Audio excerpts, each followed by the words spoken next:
I'm meteorologist Angela Buchman. Want to give you an update on powerful Hurricane Milton. Spent most of Tuesday as a Category 4. But with the latest update, it's back up to a Category 5. We have winds at 165 miles per hour as the center of it sits just to the north of Cancun. Still over the warm, open waters of the Gulf of Mexico, so it is expected to sustain that Category 5 strength at least for the next several hours before the weather pattern down there changes just enough that we see some weakening. Despite the weakening, this is going to be a major storm, a major hurricane as it makes landfall late Wednesday night, early Thursday morning. This is the latest track from the National Hurricane Center. Mentioned the Category 5 strength. By 2 o'clock Wednesday afternoon, a 4, but barely a 4. In terms of winds at 150 miles per hour, that's still basically a Category 5, just under that Category 5 strength. It does continue to weaken just a bit. 2 a.m. expected landfall near or just south of Tampa. Looks like the Bradenton area may take a direct hit. That's the latest track for now. Still a Category 1 hurricane as it impacts cities like Orlando. So it's going to move across the entire state of Florida with hurricane force winds before it exits on the east side of the state. Something that we're going to continue to monitor for you. Lots of threats with a landfalling hurricane, including tornadoes. So they're going to be dealing with not only the threat of tropical storm force and hurricane force winds, but the threat of tornadoes. Let's talk about the tropical storm and hurricane force winds and that timeline. You can see the tropical storm force winds get close to the west coast of Florida, and this is going to happen during the daytime hours of Wednesday. So as early as Wednesday midday, tropical storm force winds arrive. Then those hurricane force winds arrive with the eye and the eye wall, and that will happen late Wednesday night, early Thursday morning. The winds will then move across the state of Florida, as I mentioned, as it tracks basically over the Orlando area. So that's a threat. Tornadoes and the damaging, destructive winds. Heavy rain also a threat. Rainfall estimates, if you look at the area in purple from, say, Tampa to just north of Orlando, in that purple area, that's as much as 10 to 15 inches of rain. So not anywhere near the coast and where this makes landfall, but heavy rain that will lead to perhaps some catastrophic flooding.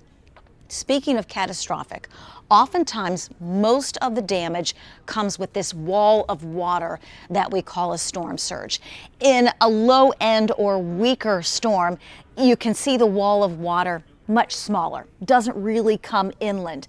However, with a major hurricane, yes, Milton is going to be a major hurricane, that wall of water 10, 12, 15 feet high, and that wall of water comes in, and you can see with this model the destruction that we see from that wall of water.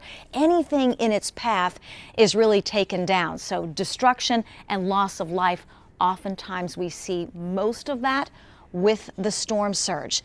Those are the threats with Hurricane Milton as we stand now. Again, Category 5 expected to weaken, but we don't really want folks to focus on the fact that it's going to weaken. This is still going to be a powerful storm when it hits late Wednesday night, early Thursday morning.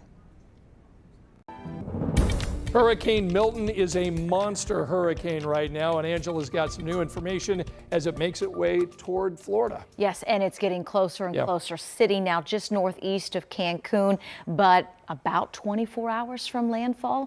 At this time tomorrow night, it will be close. We think the eye wall, part of it will be onshore. We'll be waiting for the eye to make landfall early Thursday morning. Stick with us. We'll continue to keep you updated. We know Central Indiana has a lot of interests in Central Florida, whether it be property of your own, family or friends, or travel plans.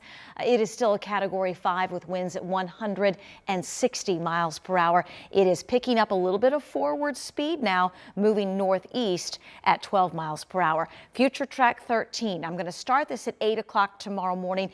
Outer bands will already be impacting parts of North Florida and West Florida. The eye gets a little closer by noon. Some of the heavier bands, this is when we'll start to see that risk of tornadoes tornadoes across the state of Florida. Then you can see the eye wall this time tomorrow approaching Tampa and Bradenton.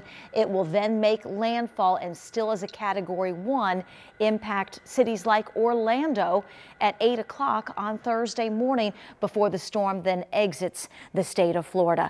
Closer to home, our weather pattern is very, very quiet. Skies are clear, temperatures are cool at this hour. We have 56 degrees and a light west wind at 5. High temperatures today, a couple of degrees above the average. Average is 69. We did make it to 72, 45 this morning. Not quite that chilly early tomorrow, but still in the upper 40s. Forecasting 47 in Indianapolis, 47 in Greencastle, and 46 in Lafayette. From there, 66 at noon. Highs tomorrow, mid 70s, so we'll be a good 5-6 degrees above where we should be. Still in the low to mid 70s on Thursday, and then we get a couple of really warm days in a row. Friday and Saturday, both near 80 degrees. Rain chances at 0 through the end of the weekend. We do get a rain chance the early part of next week, along with the coolest air of the season so far. 76 tomorrow afternoon for a warmer Wednesday, 73 on Thursday. We're at 78 Friday.